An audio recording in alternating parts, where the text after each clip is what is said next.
Bonjour, c'est Joseph.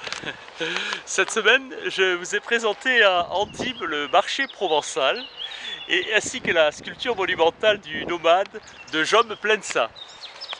Des ouvrages aussi je vous ai présentés d'Alain Quérol. Derrière la magie, la programmation neurolinguistique. C'est une merveille à lire et vous avez de quoi vous instruire avec cet ouvrage. Je vous ai présenté aussi un livre de Richard Stutely sur le business plan en action, comment trouver des partenaires financiers sur des projets, et je suis certain que vous êtes remplis de projets pour le futur. Nous avons été ensemble à Terramata, qui est un lieu préhistorique de fouilles, et je vous l'ai présenté, et c'est tout près de Nice, tout près du port de Nice, et je suis certain que si vous êtes dans la région, vous aurez la curiosité d'aller voir. C'est ancien de 400 000 ans, alors vous pensez, ça vaut la peine d'y aller, les premières traces de feu, alors imaginez.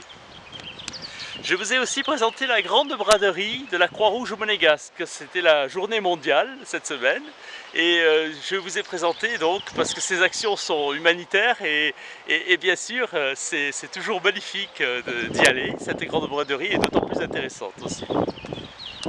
Un ouvrage de Lucrèce, de la nature, je vous ai présenté.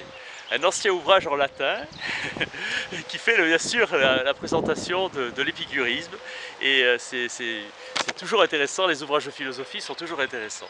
Enfin, j'ai eu l'honneur d'être sur les pas de la princesse Grace de Monaco, ici tout près, dans l'endroit où je vous présente aujourd'hui ce résumé de la semaine.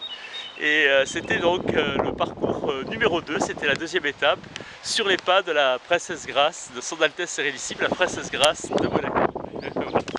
Je vous dis à très bientôt. Évidemment, je vous remercie parce que c'est grâce à vous si nous faisons toutes ces vidéos et je vous les présente. C'est un très grand honneur, un très grand bonheur. Et je vous dis, n'oubliez pas de vous abonner, de partager. À bientôt. Merci.